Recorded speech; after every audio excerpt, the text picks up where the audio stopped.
Cleopatra, the real power behind the throne. In the golden dawn of Alexandria, where the Nile's waters shimmered with secrets and the city's marble columns reached for the sky, a young queen prepared to change the course of history. Her name was Cleopatra. For centuries, her story has been told as one of seduction and scandal. But what if the real Cleopatra was something far more formidable? What if she was not just a lover of powerful men, but a master of power itself? Tonight, we journey into the heart of ancient Egypt to uncover the true story of Cleopatra, the last pharaoh, the political genius, and the woman who dared to outwit the world's greatest empire. Chapter 1. The Making of a Queen. Cleopatra was born into a world of intrigue and danger. The Ptolemaic dynasty, her family, had ruled Egypt for nearly 3 centuries, but their grip was slipping. Civil war, betrayal, and the looming shadow of Rome threatened to tear Egypt apart. Yet from her earliest days, Cleopatra was different. She was the first of her line to learn the Egyptian language, a sign of her deep connection to her people. She was fluent in at least 9 languages, a skill that would serve her well in the diplomatic chess game she was destined to play. Imagine a teenage girl, surrounded by rivals and assassins, learning not just how to survive, but how to rule. What kind of mind does it take to thrive in such a crucible? Cleopatra's education was legendary. She studied philosophy, mathematics, astronomy, and medicine. She read Homer and Euclid, debated with scholars, and absorbed the wisdom of the Library of Alexandria. Cleopatra was the only Ptolemaic ruler to embrace and maneuver Egyptian religion, and then present herself as the reincarnation of Isis. This was not just a spiritual choice, but a political masterstroke that echoes through time.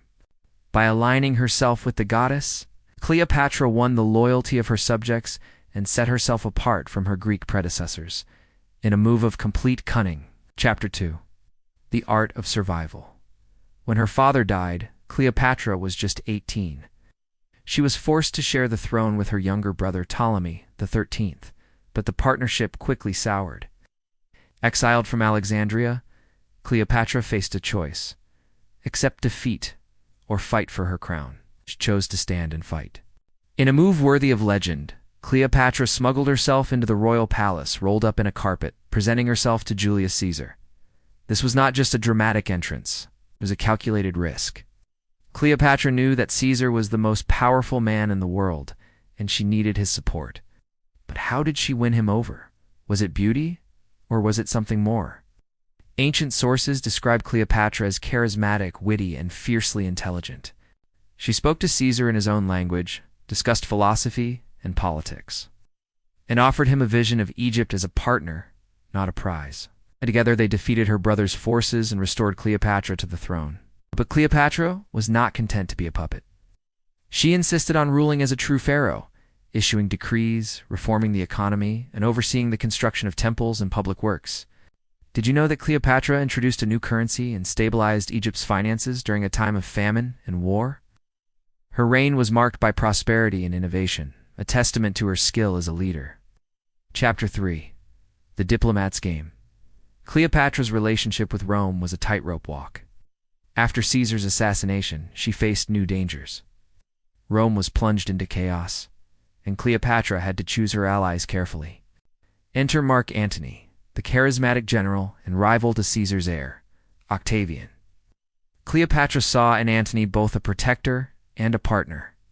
Their alliance was as much about politics as passion. Together they sought to create a new Eastern empire, one that could stand against Rome. Cleopatra hosted Antony in Alexandria, dazzling him with her wealth and intellect. She staged elaborate feasts, sailed with him on the Nile, and even formed a drinking club called the Inimitable Livers. But beneath the revelry was a shrewd political mind.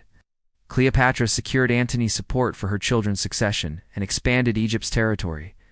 She was the only woman to appear on Roman coins during her lifetime, and this was a bold statement of her power and independence. But the stakes were high, and Octavian had launched a propaganda campaign, painting Cleopatra as a foreign temptress who had bewitched Antony, thus setting the stage for a final confrontation. Chapter 4. The Last Stand.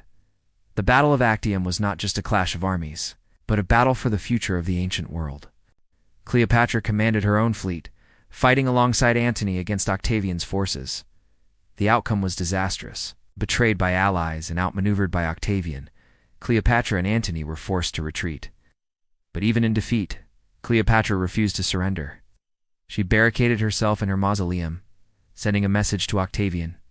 She would not be paraded through Rome as a trophy.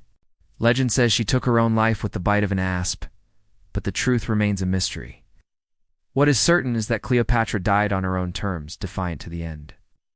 After her death, Egypt became a Roman province, ending 3,000 years of pharaonic rule. Cleopatra's legacy, however, would endure. Chapter 5. The Legacy of Power. Why does Cleopatra's story still captivate us today? Perhaps it is because she defied every expectation.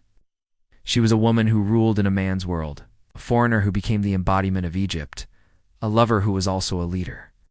Her life was a testament to the power of intelligence, adaptability, and vision.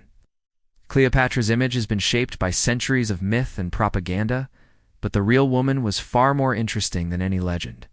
Interestingly, Shakespeare's play, Antony and Cleopatra, was written more than 16 centuries after her death, and yet her story still feels urgent and alive.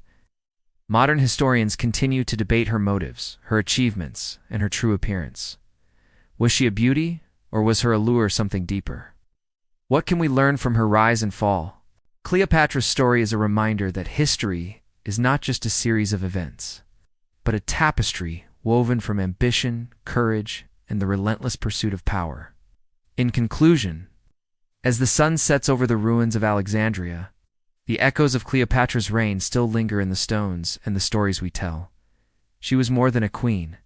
She was a force of nature, a master of survival, and a symbol of what it means to seize destiny with both hands. In a world that tried to define her, Cleopatra defined herself. Her legacy is not just in the monuments she built or the battles she fought, but in the enduring fascination she inspires. The real power behind the throne was not her beauty or her lovers, but her mind. And in the end, that is the story worth telling.